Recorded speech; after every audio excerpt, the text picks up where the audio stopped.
오늘은 법과 왕의 마음이라는 제목으로 하나님의 말씀을 함께 나누겠습니다. 아하수에로 왕 때 페르시아 시기에 일어난 일입니다. 이 시기는 이미 바벨론 포로기가 끝나고 나서의 이야기입니다. 바사, 페르시아의 첫 번째 왕 고레스는 칙령을 내려서 원하는 자들은 다시 예루살렘으로 유다로 돌아갈 수 있다라고 허락을 했죠. 그러나 여전히 여러 가지 이유로 이방 땅에 남아있는 사람들이 많았습니다. 그들은 이미 그쪽에서 기득권을 가지고 있기도 했고, 아니면 70년이 지나면서 그들의 꼭 가야 하는 필요성, 이곳에서도 나는 신앙생활을 할 수 있다는 생각이 들었을 수도 있습니다. 여러 이유로 이 이스라엘 땅이 아닌 다른 지역에 남아있던 사람들을 우리는 디아스포라라고 부릅니다. 에스더는 그러니까 포로기 다니엘과 이런 포로기 시기와는 좀 다른 맥락이 있다는 것을 저희는 알아야 합니다. 그들은 이 페르시아의 시민이었다. 물론 주류가 꼭 되지는 못했을 수도 있지만 주류인 사람들도 있었던 페르시아의 시민이었다라고 생각할 수 있습니다.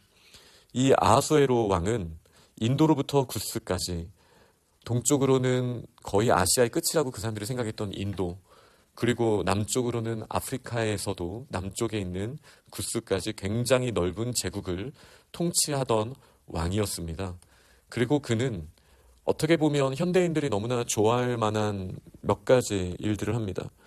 우선 리더십들을 위한 잔치를 181일 동안 그 나라의 부함과 위엄을 나타내면서 잔치를 베푼 모습이 있습니다. 그리고 또 7일 동안은 귀하든 천하든 도성 수산에 있는 백성들을 위하여 왕궁 후원 뜰에서 잔치를 베풉니다. 굉장히 화려한 잔들이 있었고요. 포도주가 끝이 없이 원하는 만큼 마실 수 있는 넉넉함이 있었습니다. 그런데 이 마시는 것에도 법도가 있었는데 이 법도는 억지로 마시지 않고 마음대로, 사람이 원하는 대로 마음대로 넉넉하게 마실 수 있다라는 규칙이 하나 있었습니다. 현대인들이 보면 너무나 좋아할 만한 일이죠. 넉넉하죠. 그렇다고 강요하진 않습니다. 억지로 마시게 하진 않습니다. 그런데 원하는 대로 먹을 수 있습니다. 이게 우리가 생각하는 이상적인 모습이라고 생각할 수 있습니다. 그러나 이 아하수에로 왕은 하나님을 패러디하지만 하나님의 본질에는 다가가지 못했던 사탄처럼 아하수에로는 하나님이 아닌 다른 누군가가 왕의 모습으로 있을 때 연약할 수밖에 없는 저희의 모습을 보여준다라고 할 수 있습니다. 우선 넉넉한 거는 맞습니다. 하나님의 나라는 풍성함입니다. 그러나 차이가 무엇이죠? 마음대로가 아니라 하나님의 나라의 풍성함에는 절제함이 있습니다. 하나님도 그러하시고요. 하나님의 형상인 저희들에게도 마찬가지입니다. 넉넉함은 있지만 절제함이 있는 것이 참 중요합니다. 그리고 하나님의 나라는 각 사람의 소견에 옳은 대로가 아닙니다. 자기가 원하는 대로, 너희가 원하는 대로 알아서 해라가 하나님 나라의 모습이 아닙니다. 물론 자원하는 마음은 있습니다. 그러나 그 자원하는 마음이 외부의, 하나님이 아닌 외부의 다른 모든 요소에 대한 끌림으로 내가 원하는 것을 선택하는 것이 아니라 하나님의 선하신 뜻을 나의 직관을 뛰어넘으면서 찾아가서 내 마음에 원하는 것이 직관과 끌림이 아닌 나의 자원하는 마음으로 하나님의 뜻을 내가 선택하는 것, 이것이 하나님의 나라에서 매우 중요한 것입니다. 우리가 하나님을 왕으로 모시지 않으면 결국은 내가 왕의 자리에 서게 됩니다. 내가 원하는 것이 가장 중요하게 됩니다. 억지로 시키는 게 제일 싫습니다. 그러면서도 우리는 내 마음대로 하기를 원하는 모습을 가질 수밖에 없습니다. 이 아하수에로 왕이 바로 그런 왕이었고 그는 백성들의 마음을 그렇게 얻고 싶어 했던 것 같습니다. 그리고 동시에 왕후 와수디도, 아름답다라고 묘사한 이 왕후 와수디도 여인들을 위한 잔치를 베풀게 됩니다. 이 아하수에로 왕은 여전히 젠틀한 모습을 유지하고 싶어서 격식을 갖춰서 7 신하들을 통하여 명령을 할 때 와수디를 청하였다라고 표현을 합니다. 굉장히 강제적인 느낌은 안 나는, 왜냐하면 왕이 법도를 세웠잖아요. 포도주도 억지로 마시지 않게 하는데 서로를 존중, 이렇게 왕이라도 존중하는 모습으로 청하는, 왕후를 청하는 모습이 있었습니다. 그 마음은 왕후가 너무나 아름다웠기 때문에 사람들 앞에서 자랑하고 싶었던 거예요. 그러나 왕후 와스디는 이 명령을 따르기 싫어했다라고 성경은 말합니다. 그때 왕의 마음은 어떻습니까? 진노하여 마음속이 불붙는 듯 하더라. 아무리 넉넉한 이 제국의 왕이라 할지라도 또 그가 한 단계 더 뛰어난 왕이 되고 싶어서 그게 답은 아니었지만 사람들이 원하는 대로 개개인이 각기 마음에 원하는 대로의 문화를 이끌고 풍성함을 그들이 원하는 대로 누리게 했을 때 결국은 각자의 소견에 옳은 대로 사람들은 선택하는 방향성을 가지게 됩니다. 그리고 왕후 와스디도 마찬가지였습니다. 그녀도 싫었기 때문에 저는 가기 싫습니다. 그 법도에서 크게 어긋난 것 같지는 않습니다. 그러니 왕은 이렇게 살면 괜찮을 거라고 생각했는데 자기의 아내에게도 자신의 속마음대로 아내가 따를 수 없는 이 상황에 마음속에 너무나 큰 화가 나게 됩니다. 이 제국의 왕에게는 법도가 중요하죠. 그런데 이 법의 문제가 무엇이었습니까? 사람의 마음대로 하게 하는 법도를 세웠기 때문에 왕은 그 법을 세웠고 그리고 사람들은 자기 마음대로 하고 있고 왕이 내가 뭘 할 수 있을까? 이 상황에서 이제 쉬운 판단을 하기가 어려웠어요. 그리고 여전히 다른 사람의 눈치도 보이는 것이죠.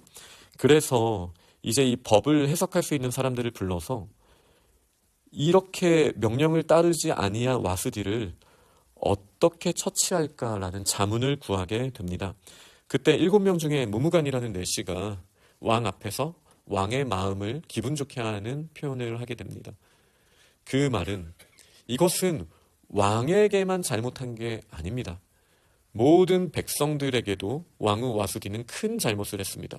만약에 왕비가 왕의 명령을 듣지 않는다라면 모든 아내들이 모든 남편을 멸시하고 무시하는 일이 일어날 것입니다.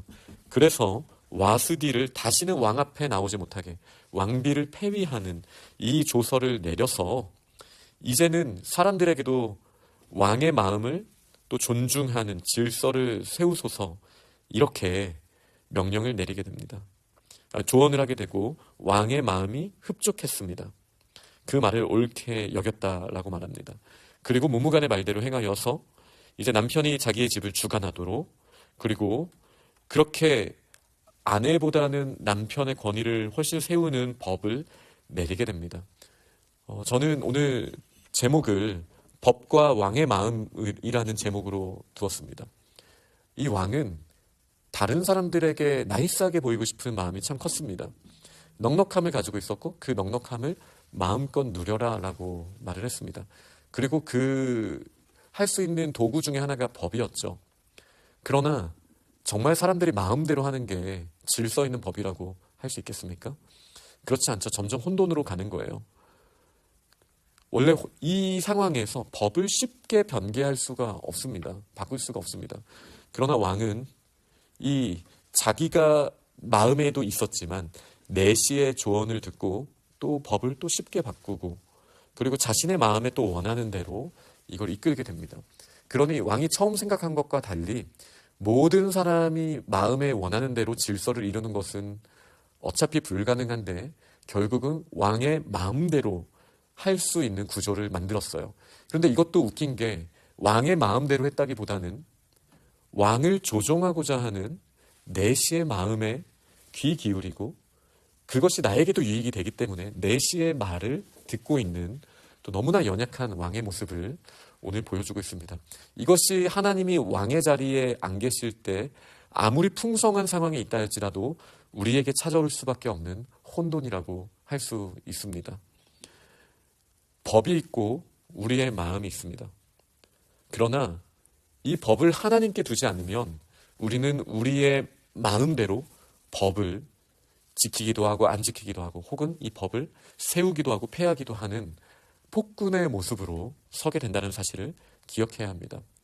우리의 소망은 무엇입니까? 우리가 시편 119편을 통해서 계속 묵상한 것처럼 여호와 하나님의 율례만이 그 법만이 영원한 기초가 되는 흔들림이 없고 변하지 않는 그런 우리의 기준이 된다는 사실을 우리의 마음이 인정해야 합니다. 우리의 마음이 중심이 되고 법을 바꾸는 것이 아니라 영원하신 하나님의 법이 기준이 되고 우리의 마음에 그 하나님의 법이 채워졌을 때 이 세상 가운데 소망이 생깁니다. 어떤 소망이요? 여전히 하나님의 풍성함이 있습니다. 그러나 그것을 하나님의 법도에 맞춰서 질서 있게 절제하며 하나님의 영광을 드러내는 수많은 하나님의 사람들이 세워지게 된다는 사실을 우리는 기억해야 합니다. 그렇게 하나님의 법도를 우리의 마음속 깊이 채워나가는 우리 믿음의 사람들이 다 되시기를 간절히 축원합니다. 아멘.